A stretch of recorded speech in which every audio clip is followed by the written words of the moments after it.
Okay, this is a 3D printed ring that is sloped on the inside to match the angle of the cup. This is just a 25-ounce wine or football tumbler.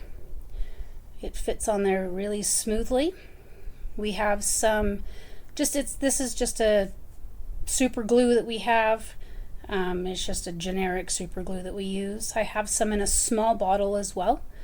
And so I just take a few dots and put them on each side and then fill in some of the empty spots and put the ring on, making sure that I put the slope on the inside with the slope on the cup.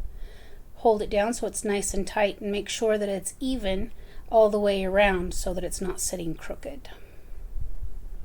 Once that's dry, it's all done and just sits there.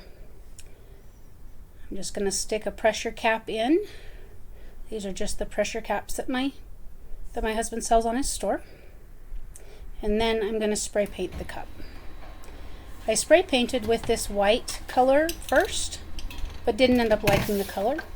So I decided to paint it a different color and used a darker cream and the darker brown. The lighter being on the bottom and the darker on the top.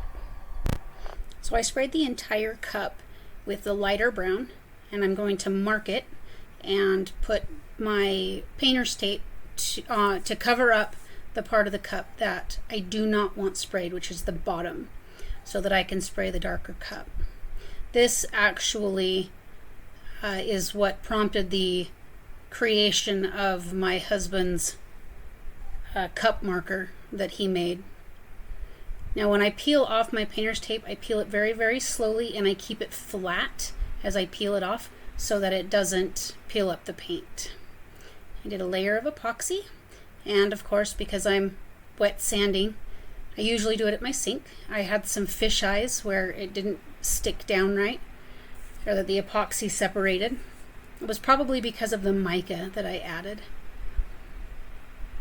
I added just a smidge of mica into the first layer of epoxy. Okay, after I sand the entire cup, I put down my vinyl. I happen to use an extra strong transfer tape, which I am still wondering why I did, so it gave me a lot of problems coming up off of the transfer tape. I do not suggest using the super strong transfer tape for any reason. I just rub it down, make sure it's nice and flat, and then when I peel it off, I do the same thing that I do with my painter's tape, is I just lay it, I didn't have any of my proper tools handy because I wasn't expecting these problems, but I lay it flat and pull it straight down instead of out. Still fighting. The transfer tape was terrible. I ended up with a bubble in the Y because it came up and then folded on itself.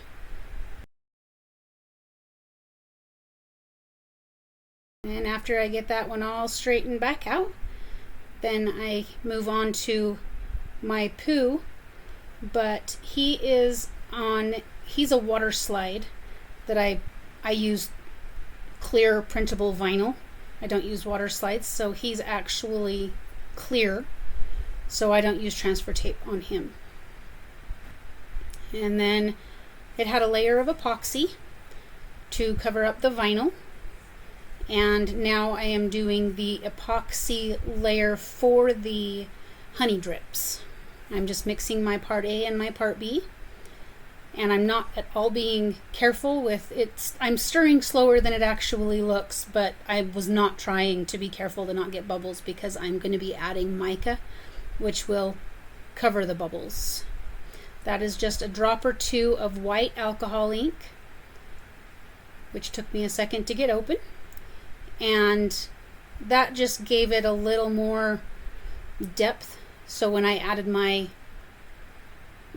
gold mica, it didn't go translucent. It's a little bit yellower than I probably would do again. I would probably add a brown alcohol ink instead of white so that it's not quite so yellow. Then we timed, and it took forever. Took us almost an hour to get the epoxy to set. We tested it several times to make sure that it was the right consistency, and when it was finally the right consistency, I just used a popsicle stick and ran it around the edge of the cup. And it ran kind of slow at first. I had not let my epoxy set long enough, so it ended up running a little bit farther than I meant for it to over the process of drying. It did not take anywhere close to as much epoxy as I had made, so I ended up wasting about 15 milliliters. Just adding the epoxy and adding my drips. There isn't a right or a wrong way to do this. This is my very first attempt at this particular method.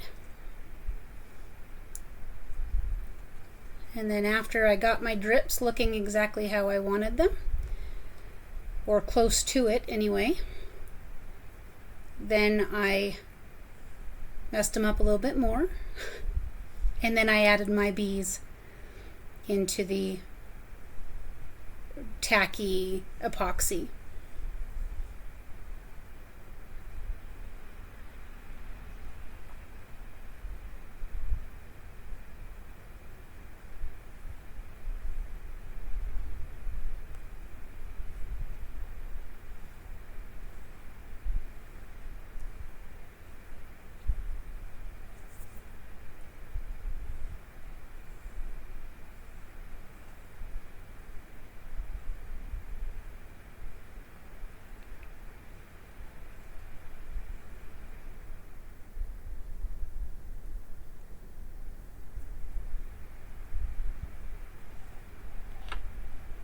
After the epoxy set, this was the finished product. Just going to remove my cap. Again, didn't have proper tools handy.